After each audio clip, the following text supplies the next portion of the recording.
मैं कभी के लिए इधर उधर निकल जाता था, कभी अकेला होता और कभी किसी दोस्त या साथी के हमरा घूमता रहता।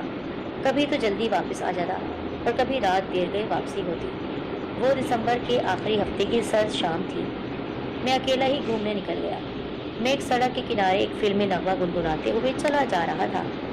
उस सड़क पर कोई आबादी न थी, अलबत्ता खासे फासले पर लाइटें लगी हुई थी। अभी मैं चलता चला जा रहा था कि एक लाइट वाले खंभे के करीब से गुजरते हुए मुझे किसी दिल को कुर्राने की आवाज़ आई, जैसे कोई दर्द में रो रहा हो। मैं उससे मुतवज्जा हो गया जिस तरफ से आवाज़ आई थी। रोशनी होने की वजह से वो मुझे नज़र आ गई। सर्दी की वजह से उसकी हालत बहुत ख़राब थी। लगता था वो ज़िंदगी और मौत की कश्मकश में मुब्तला है। मुझे उस पर प्यार के साथ साथ रहम भी आया। मैं उसे उठाकर जल्दी जल्दी अपनी रिहाइशगाह लौट आया। मैंने हीटर ऑन किया और उसे तौलिए में लपेट कर हीटर के करीब रख दिया। कुछ ही देर में उसकी हालत संभल गई। मैं उसकी सेहत की बेहतरी पर खुश और मुतमईन हो गया। लगता था उसे भूख भी लगी है।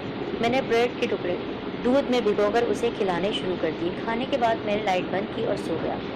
2-3 दिन मेरे पास वो रही। मैंने उसकी खिदमत की, खूब दूध पिलाया तो उसके मुर्दा जिस्म में एक नई जिंदगी पड़ गई। चौथे रोज़ वो अचानक गायब हो गई तो मैंने उसकी कमी शिद्दत से महसूस की। खामखाही मुझे उससे उनस हो गया था। एक माह गुजर गया तो मैं भी उसे भूल गया। एक रोज़ वो फिर मुझे अपने मकान में नजर आई। मैंने उसे बुलाया तो वो मेरे कदमों में आकर लौटने लगी। मैंने उस रोज़ भी उसे दूध दिया। उसने दूध पिया और फिर भाग गई। मैंने उसे आवाज़ें दी लेकिन वो मेरे पास नहीं आई। मैं हैरान था, वो कहाँ गायब हो गई है। मुझे उसकी आंखें बहुत, उनमें एक अजीब सी कशिश थी। लगता था गहरा नीला समंदर हो जिनमें डूब जाने को जी चाहता है। ये सिलसिला 6 महीने तक चलता रहा। अब वो बिल्ली बड़ी हो गई थी। एक रोज़ मैं नींद के आलम में था और बहुत शदीद नींद थी, लेकिन अचानक मुझे महसूस हुआ निहायत ही मसरूर कुन खुशबू मेरे कमरे में फैल गई है। ऐसी खुशबू मैंने इससे पहले कभी महसूस न की थी। मैंने फौरन आंखें खोल ली ताकि देख सकूं कि ये खुशबू कहाँ से आ रही है। मुझे यकीन था कि मैं रात को लाइट बंद करके सोया था, मगर उस वक्त कमरा एक अजीब सी रोशनी से भरा हुआ था जिसे मैं कोई नाम नहीं दे सकता था। वो रोशनी सफ़ेद थी, दूधिया थी या कोई और। मैंने बल्ब की तरफ देखा, वो तो जल नहीं रहा था।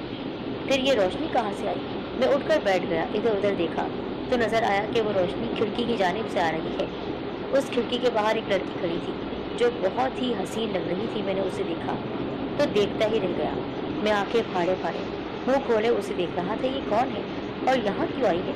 अगले ही लम्हे मुझे ख्याल आया कि खिड़की तो बहुत ऊंचाई पर है और खिड़की के बाहर कोई खड़े होने की जगह भी नहीं है, तो ये खिड़की के बराबर कैसे खड़ी है? यानी ऐसा लग रहा था कि खिड़की ज़मीन पर है और वो मेरे सामने खड़ी है।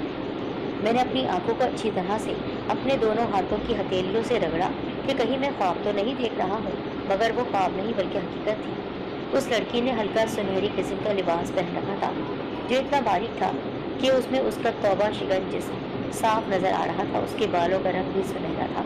उसके साए में उसका चेहरा चांद की मानिंद जगमगा रहा था। उसकी नीली आंखें देखकर मैं दंग रह गया। यूँ लगा जैसे मैं यही आंखें पहले भी कहीं देख चुका हूँ। उस पुरजमाल हस्ती के हुस्न ने मुझे इस कदर महब कर दिया था कि मैं उसे एकटुक देके जा रहा था। कुछ सोचने और समझने की मोहलत ही ना मिली। लगता था जैसे उसने मुझे अपने शहर में जकड़ लिया हो। तुम कौन हो? मैं घबराए हुए लहजे में बोला। उसके लबों पर एक दिलनशी मुस्कुराहट फैल गई जो मेरी रूह में उतर सी गई। ऐसा लगा जैसे कोई रंगीन सी फुहार फूट रही हो। मेरा दिल तेज तेज धड़क रहा था। वो अभी तक बोली न थी, इसलिए मैंने पूछा, तुमने बताया नहीं तुम कौन हो? और फिर इसी तरह मुस्कुराई और बोली, तो यूँ लगा जैसे फजा में जल तरंग से बच उठी हूँ। मैं नीलमा हूँ, अंदर आ जाओ। मैंने धड़कते दिल से कहा, तुम्हारी इजाज़त के बगैर मैं अंदर नहीं आ सकती। की ज़रूरत ना होती तो मैं पहले ही अंदर आ चुकी होती। आ जाओ, नीलमा इजाज़त है। मैंने बेताबी से कहा। न जाने वो कैसे लम्हे भर में अंदर आ गई। मैं हैरान था कि ना ही दरवाज़ा खुला और ना खिड़की, तो वो अचानक अंदर कैसे आ गई। मैं खौफजदा सा होकर उसके हुस्न बिलाखैज़ को देख रहा था। को देख रहा था। वो भी जान गई कि मैं परेशान और खौफजदा हो गया हूँ। मेरे कुछ बोलने से पहले ही वो गोया हुई।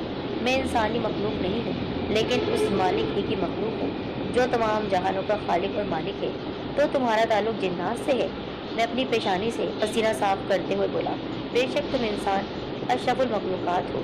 जिन्नात भी बेपनाह ताकत रखते हैं, मगर इस कायनात में इन दो के अलावा मखलूक़ात है। मेरा ताल्लुक़ तुम में से किसी के साथ है, तो फिर तुम मेरे पास क्यों आई हो? मेरा तुमसे क्या ताल्लुक़? एक ताल्लुक़ है, हमदर्दी और खुलूस का। मैं उसी नाते तुमसे मिलने आई हूँ, मगर क्यों? मैं तुम्हारा शुक्रिया अदा करने आई हूँ, क्योंकि तुम मेरे मौसिम हो। तुमने मेरी जान बचाई थी। तुम कैसा मजाक कर रही हो? मैं तो तुम्हें पहले कभी नहीं देख सका हूँ, और आज पहली बार देख रहा हूँ। तुम्हें वो बिल्ली तो याद होगी जो तुम्हें सड़क के किनारे मिली थी और तुम उसे घर ले आए थे, दूध दिया था। हाँ याद है, मैं उसे कैसे भूल सकता हूँ। वो बिल्ली मैं थी, वो तुम थी, और अब ये रूप। मैं समझ नहीं पा रहा था। तुम डरो नहीं, मैं जिंद हूँ, ये चुड़ैल नहीं। मैं तुम्हें कोई नुकसान नहीं पहुँचाऊँ।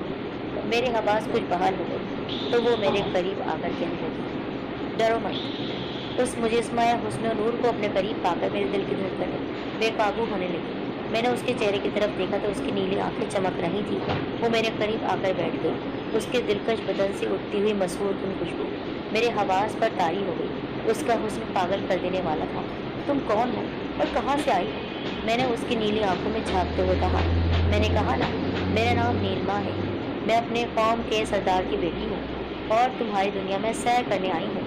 हमारी और तुम्हारी दुनिया एक दूसरे से करीब करीब है, लेकिन हमारी ज़बान व मकान और फ़ज़ा यानी हवा तुम्हारी ज़मीन से बिल्कुल मुख्तलिफ है, मगर वो तुम्हारी दुनिया से ज़्यादा आरामदेह है। आज मैं तुम्हें अपनी दुनिया की सैर कराने ले जाऊंगी। चलोगे ना मेरे साथ? वो मेरी तरफ मोहब्बत भरी निगाहों से देखी और बोली, हाँ, मैं तुम्हारी दुनिया में ज़रूर जाऊंगा। मैं बिना सोचे समझे कह रहा था।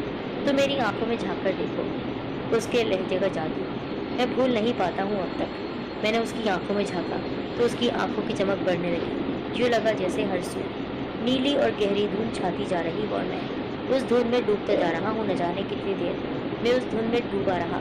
फिर आहिस्ता आहिस्ता धुंध कम होने लगी। मैं अभी तक उसकी आंखों में झाँक रहा था। अब इर्द गिर्द देखो, वो मुस्कुराते हुए बोली। मैंने देखा कि हम दोनों खुली फजा में एक सरसब्ज पहाड़ी पर बैठे हैं। उसके चारों तरफ दूर दूर तक दिलकश और हसीन नज़ारे हैं। रंग बिरंगे फूल थे, फूल से लदे हुए दरख्त थे। कैसी लगी तुम्हें मेरी दुनिया? बिल्कुल तुम्हारी तरह हसीन और खूबसूरत। मैंने मोहब्बत भरी नज़र से उसे देखते हुए कहा, लगता है मेरी तरह तुम भी मुझे चाहने लगे हो। क्या तुम मुझसे शादी करोगी? जी तो चाहता है कि तुम्हें इन आँखों में समेट लूं, मगर मैं इंसान हूँ और तुम कोई और मखलूक हो। मैंने मुसरत भरे अंदाज में कहा, मैं भी तुम्हें बेहद चाहने लगी हूँ, मगर हम